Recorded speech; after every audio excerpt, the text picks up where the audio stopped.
मेरी कॉलेज में जो इमेज थी वो पूरी तरह से खराब हो चुकी थी क्योंकि बिल्कुल लफंडर हो चुका था मैं। फादर ने शुरू से ही मुझे शॉप पे लगाया। शॉप पे मैं साफ सफाई किया करता था, वहां पर छोटे मोटे काम किया करता था। मैं दिल्ली आया और दिल्ली आने के बाद मुझे लगा यार अपन तो यूट्यूब से हैं तो इज्जत विज्जत तो होगी। मैं पार्टी में पहुंचा। बहुत बार लोग वही बात लिख देते हैं, तेरी औकात से बड़े सपने देख रहा है तू। तो बोलता है कि तेरे पापा को हम जानते हैं, तू कल भी दुकान पे था, आज भी दुकान पे और कल भी दुकान पे बैठेगा। मैं एक बात जानता हूं, मैं किसी सब्जेक्ट का महारथी नहीं हूं। मैं कोई सब्जेक्ट या फिर कोई चीज अच्छे से नहीं जानता हूं। मैं एक चीज जानता हूं, मैं एक चीज का कलाकार हूं और वो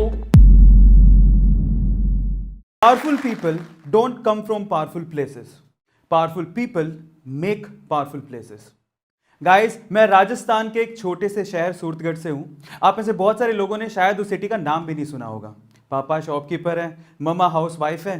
बचपन से ही नॉर्मल छोटे छोटे से सपने देखे थे। मुझे आज भी याद है कि जब मैं स्कूल से आके अपने पापा के लिए टिफिन लेके जाया करता था, तो जब मैं शॉप पे पहुंचता था और पापा को काउंटर के उस तरफ बैठा हुआ पाता था तो मुझे लगता था कि ये साम्राज्य मुझे कब मिलेगा। मतलब मेरे लिए वही एक माहेशमती का साम्राज्य था और इतना ही बड़ा सपना देखा था। छोटी सिटी थी, इससे ज़्यादा सपने कभी दिमाग में आते ही नहीं थे क्योंकि सपने बड़े तब देखे जाते हैं जब माहौल ऐसा हो। तो सवाल ये उठता है कि इतने सिंपल सादे छोटे से सपने देखने वाला आज यहां तक कैसे पहुंच गया।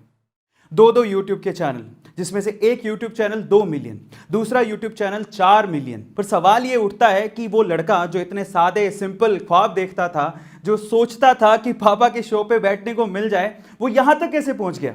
ऐसा कोई सोशल मीडिया प्लेटफॉर्म नहीं है जहां पर A2 मोटिवेशन या फिर अरविंद अरोड़ा के वीडियोस पहुंचे ना हो। आज मैं आपको बताने वाला हूं मेरी स्टोरी में कि मैं यहां तक कैसे पहुंचा। आप जानना चाहते हैं? उसके पीछे का रीजन है लोग। उसके पीछे का रीजन है जब लोग आप पे शक करते हैं, आपकी कैपेबिलिटी पे शक करते हैं और बोलते हैं कि तेरी औकात इतनी है। जब बात औकात पे आती है ना तो इंसान कुछ भी कर जाता है। तो चलो शुरू करते हैं मेरी स्टोरी को। मेरी जिंदगी में पहली बार उंगली की मेरे मामा ने सॉरी मामा, आपका नाम ले रहा हूं, मैं बहुत प्यार करता हूं आपसे। बट द थिंग इज, ये स्टोरी कैसे शुरू होती है मैं आपको बताता हूं। तो फादर ने शुरू से ही मुझे शॉप पे लगाया। शॉप पे मैं साफ सफाई किया करता था, वहां पर छोटे मोटे काम किया करता था। अब बेसिकली हुआ कुछ यूं कि मैं 2 या 3 साल से लगातार शॉप पे जा रहा था। तो एक बार मैं मेरी मम्मा के साथ ननिहाल गए और जब ननिहाल में बैठे हुए थे तो ऐसी बात चलते चलते नानी ने पूछ लिया कि भाई तू क्या करेगा। तो उस टाइम पे मामा ने कहा कि ये तो दुकान ही बैठेगा और कहां जाएगा। तो मैंने कहा आपको कैसे पता। तो बोलता है कि तेरे पापा को हम जानते हैं, तू कल भी दुकान पे था, आज भी दुकान पे और कल भी दुकान पे बैठेगा। हालांकि मुझे भी दुकान पे ही बैठना था, लेकिन वो तो भगवान बन गए यार, मेरा फ्यूचर लिख रहे हैं, मेरा फ्यूचर लिख रहे हैं। अब यहीं से मुझे एहसास हुआ कि ये है मेरी लाइफ की पहली उंगली। मुझे माहिष्मती साम्राज्य चाहिए था पर अब नहीं चाहिए। अब मैंने सोच लिया था कि मैं वापस आऊंगा, पढ़ाई करूंगा, दुकान गई तेल लेने, अब मुझे मेहनत करनी है और मेरे मामा को गलत प्रूफ करना है। पहली उंगली वाली स्टोरी खत्म होती है, मैं बाहर जाने को तैयार था, मेरे मामा को मैं गलत प्रूफ करने को तैयार था। अब होती है दूसरी उंगली, वो मेरे पापा ने की। I am sorry dad, I respect you a lot, but the thing is, अब दूसरी उंगली की कहानी सुनिए। एक्चुअली हुआ कुछ यूं कि मेरा सिलेक्शन हो गया, मुझे बाहर जाना था और मेरे मामा को गलत प्रूफ करना था। लेकिन फादर, अब इनको भी तो मनाना था, फीस कौन भरता। वहां से फादर ने बोला ठीक है, पर बहुत रूडली उन्होंने हाँ भर दी। पर उन्होंने बोला कि मेरे पास पैसे नहीं है तेरे फीस देने के, बहुत ज़्यादा फीस है, मेरे पास पैसे नहीं है। और एक्चुअली उनकी सिचुएशन भी ठीक थी, उनको लोन वोन लेना पसंद नहीं था और 2 बहनें थी, उनकी शादियां करनी थी। तो इन दैट केस यार वो इतनी फीस मेरे लिए, वो भी उनको लगता था कि इंजीनियरिंग का कोई फ्यूचर ही नहीं है, वो कैसे भरते हैं। सो मैंने कहा ठीक है, उसको भी मैं कुछ जुगाड़ करता हूँ। मेरे भैया हैं, उनके सजेशन के बाद मैंने एक एजुकेशन लोन लिया और एजुकेशन लोन लेने के बाद चेक मुझे मिला मेरी पहली फीस का। और जिस रात को मुझे जाना था उस बस की टिकट भी थी मेरे हाथ में। तो अब ये जो इंसिडेंट है बेसिकली मेरे फादर की उंगली करने का है। तब हुआ कुछ यूँ कि हम लोग बस स्टैंड पर खड़े हैं और मेरे फादर लगा भाई आने वाली है, बस थोड़ा और समझा लेता हूँ शायद रुक जाए।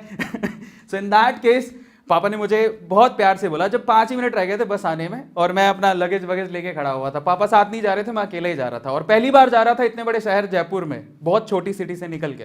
सो फादर बोलते हैं कि बेटा मेरी बात सुन, बहुत प्यार से बोला, मतलब वहां पे साम और दाम छोड़े नहीं उन्होंने। बोले कि देख बेटा, अभी तो अगर तू घर चलता है तो ये टिकट के 125 रुपए का नुकसान होगा, और अगर तू नहीं गया तो तेरी फीस ये जो दिख रही है ना, जो चेक लेके घूम रहा है, उसका भी नुकसान होगा, क्योंकि इंजीनियरिंग कोई वैल्यू नहीं है और तू कुछ कर नहीं पाएगा, इसलिए चल घर, अभी भी सोच ले। मैंने कहा ये तो मेरी लाइफ की दूसरी उंगली है अब तो उन्हें भी गलत प्रूव करना है।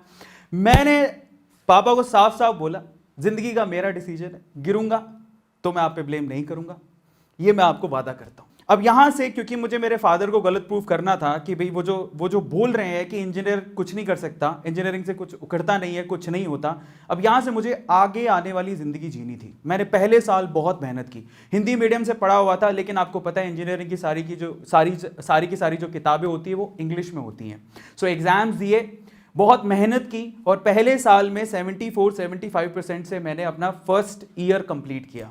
लेकिन सेकंड ईयर तक आते आते भाई को हवा लग गई। अब भाई को हवा लग गई, भाई है ना अफरा तफरी कर रहा है, बाइक वाइक ले ली थी, इधर उधर घूम रहा है, कॉलेजेस में ध्यान नहीं है, पढ़ाई में ध्यान नहीं है। अब ये भी भूल गया था उस टाइम पे कि भाई मैंने एजुकेशन लोन लिया हुआ है, ये भी भूल गया था मुझे मेरे मामा को जवाब देना है, मेरे पापा को जवाब देना है, जो कि ये तो सोच के बैठे हुए हैं कि इंजीनियरिंग के बाद भी हमारे सिर पे आके बैठेगा। अब यहां से एक बहुत ही इंपॉर्टेंट इंसिडेंट हुआ मेरी लाइफ में, और वो ऐसा था जिसने शायद मेरे माइंड को ही बदल दिया था। और वो ये था कि एक्चुअली सेकेंड ईयर में मेरी बैक लगते लगते बची थी। इन दैट केस मैं शाम में खाना खाने जाता था, तो वहां पर मालवीय नगर, जिसको पता हो जयपुर में उनको पता है, सो वहां पर बैठ के मैं खाना खा रहा था। तो वहां पर रात को 9 बजे सन्नाटा ही था। आपको पता है रात को 9 बजे सर्दियों में कौन बाहर निकलता, बैठा हुआ था, तो कुछ और देखने लायक था नहीं। मैंने अपना खाने का ऑर्डर कर दिया, तो सामने एक फैमिली बैठी हुई थी, और फैमिली में एक बूढ़ी माँ थी, और उसका हस्बैंड था, और उनका एक बेटा था। और वो बेटा एक्चुअली ऑलमोस्ट 40 साल का था। अगर मैं आपसे सवाल पूछूं कि अगर ये दंपत्ति और ये फैमिली बैठी हुई है, और इनमें से अगर किसी को होटल में जो बिल आने वाला है वो पे करना है, तो किसको पे करना होगा? आप में से ज्यादातर लोग पक्का ये बोलेंगे कि वो उस बेटे को पे करना चाहिए। 40 साल का बेटा कमाता होगा, अपने माँ बाप के लिए इतना तो कर ही सकता है। मैंने भी यही सोचा, रिलैक्स होके बैठा हुआ था। लेकिन उसके बाद जो हुआ, उसके बाद मेरे ना दिमाग में घंटियां बजने लग गई। हुआ कुछ यूं कि फादर खाना खा रहे थे, वो बेटा भी पानी पिए जा रहा था। अब मुझे पता नहीं सिचुएशन क्या थी, पर वो बूढ़ी मां खड़ी हुई काउंटर पे गई, अपने ब्लाउज से पैसे निकाले और पे किए।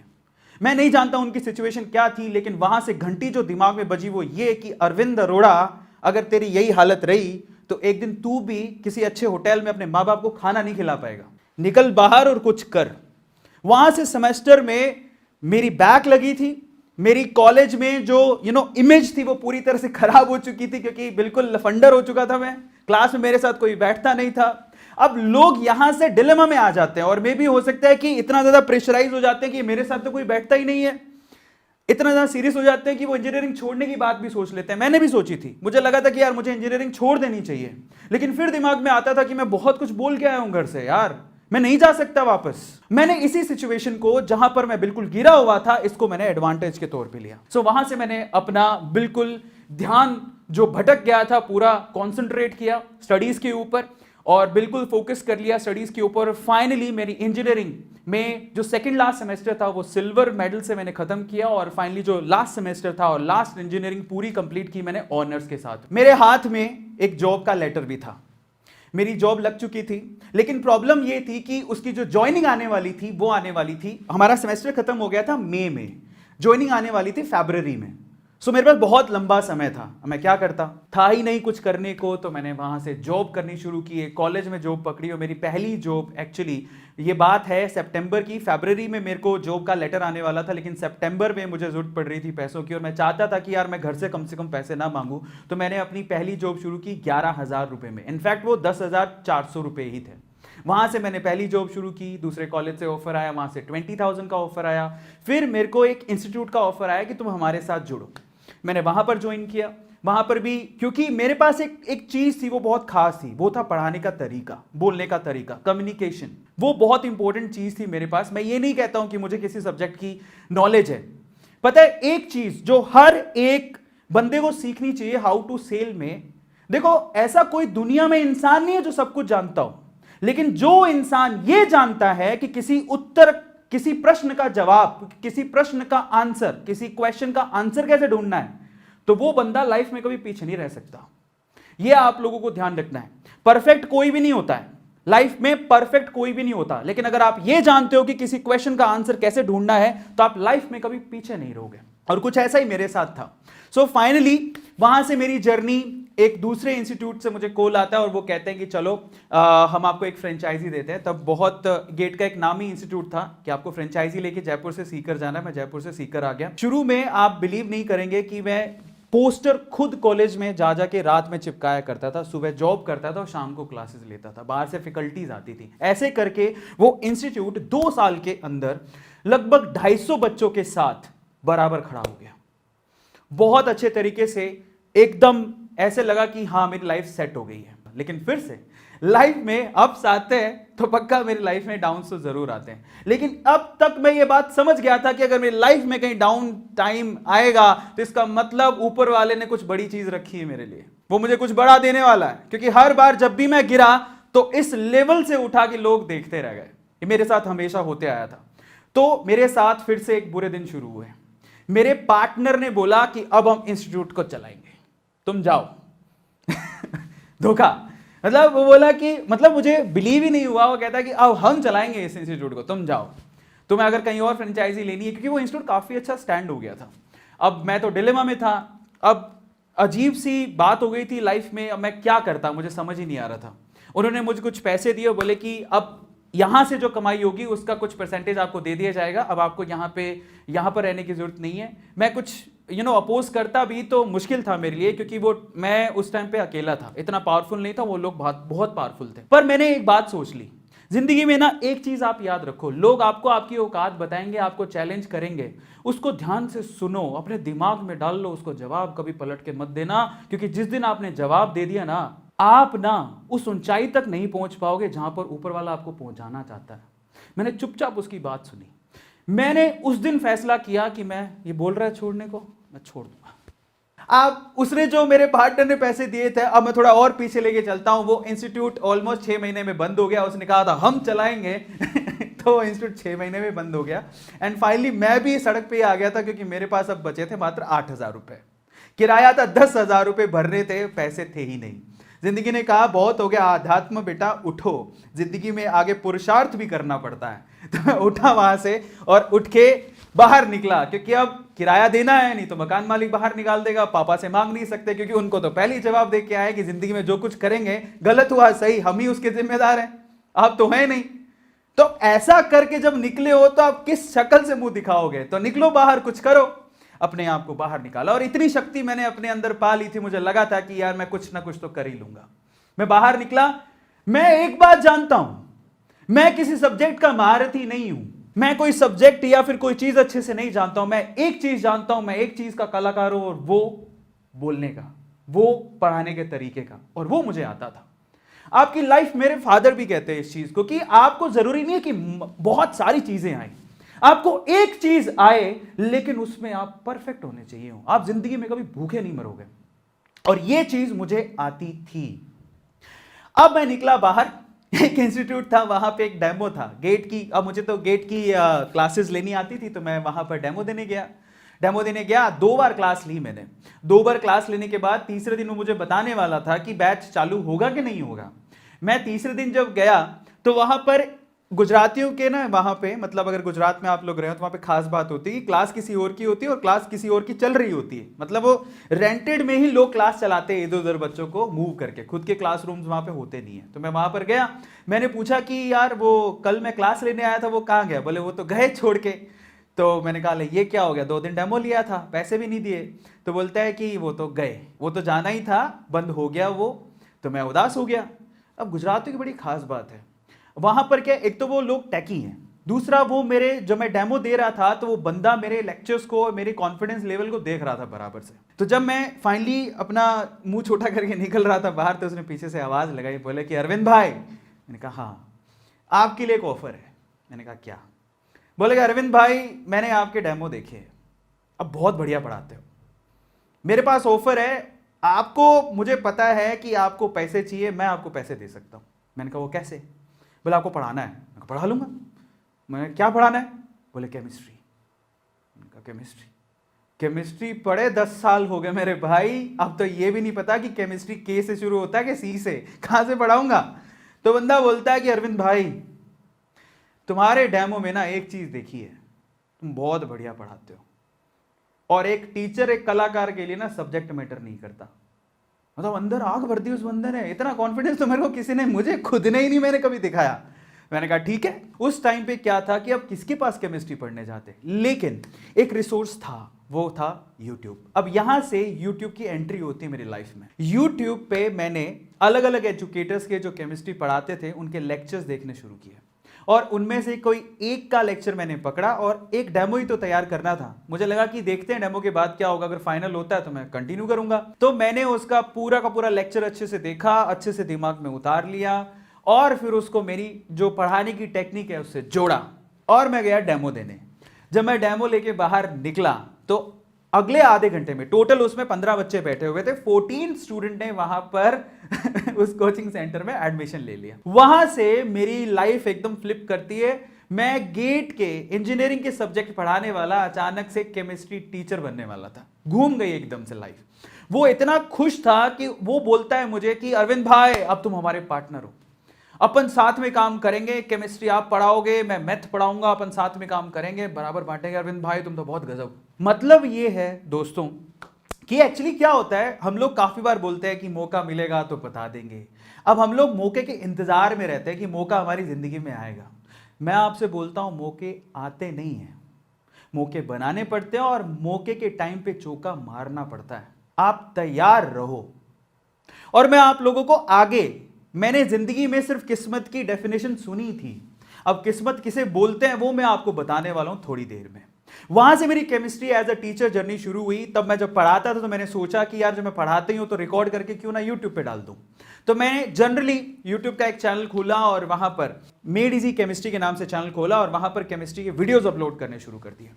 शुरू में कुछ खासा रिस्पॉन्स नहीं आता था, क्योंकि उस टाइम पे क्या था कि यूट्यूब का सीन कुछ ऐसा था कि वहां पर एंटरटेनमेंट के ज्यादा चैनल चलते थे, एंटरटेनमेंट के वीडियो ज्यादा देखे जाते थे, एजुकेशन के कौन देखता था, इतने नहीं देखते थे। बट मैंने कहा ठीक है, क्या फर्क पड़ता है, एक बार डालते हैं। तो धीरे धीरे करके 6-7 महीने के अंदर वहां पर कोई 3 से 4 हजार सब्सक्राइबर्स हो गए, और बेसिकली बोर्ड एग्जाम आए थे तो उसमें काफी ज्यादा वीडियोस मेरे थोड़े पॉपुलर हो गए, निकलने लग गए। सो फाइनली अब मेरी लाइफ की सबसे इंपॉर्टेंट चैलेंज आने वाला है, सबसे इंपॉर्टेंट उंगली आने वाली है, जिसने मुझे यहां तक पहुंचा दिया।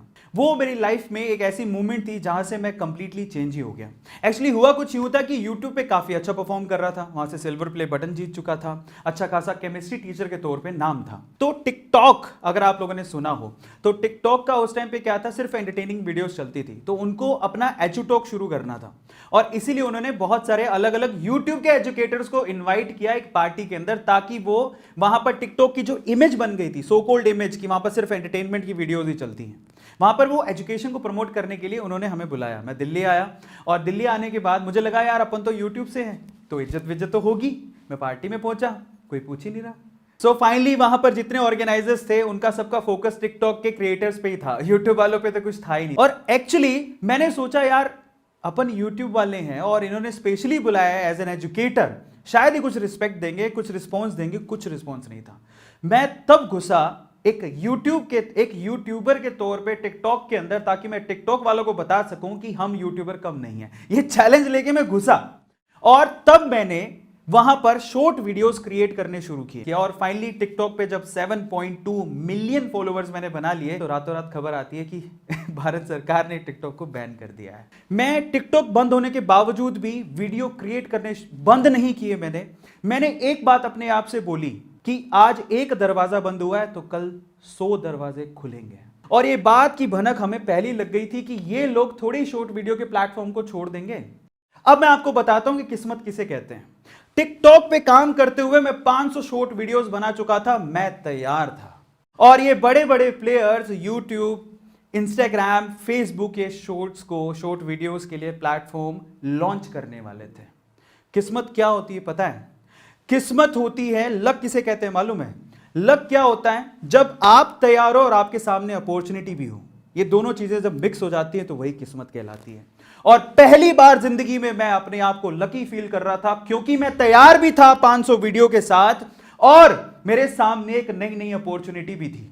दोनों मिली और फाइनली रातों रात मेरा YouTube का चैनल जो कि धीरे धीरे चल रहा था, जैसे ही YouTube पे शॉर्ट्स लॉन्च हुआ, वो चैनल सिर्फ 4 महीनों के अंदर 4 मिलियन सब्सक्राइबर्स क्रॉस कर चुका है।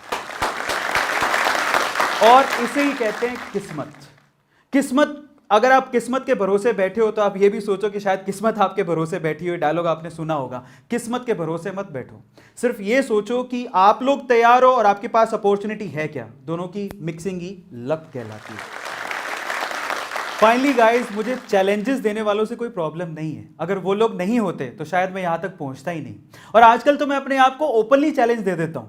हालांकि मैं देखता हूं चैट में लोग क्या लिखते हैं। बहुत बार लोग वही बात लिख देते हैं, तेरी औकात से बड़े सपने देख रहा है तू। तो मैं उनको एक ही जवाब देता हूं। वो जवाब मेरा ये होता है कि मैं नहीं बदलूंगा अपने सपनों को अपनी सच्चाई से मैच कराने को। मैं बदलूंगा अपनी सच्चाई को ताकि वो मेरे सपनों से मैच कर सके। इस वीडियो के बारे में अपनी राय नीचे कमेंट सेक्शन में हमें बताएं और अपने दोस्तों के साथ ये वीडियो शेयर करना ना भूलें।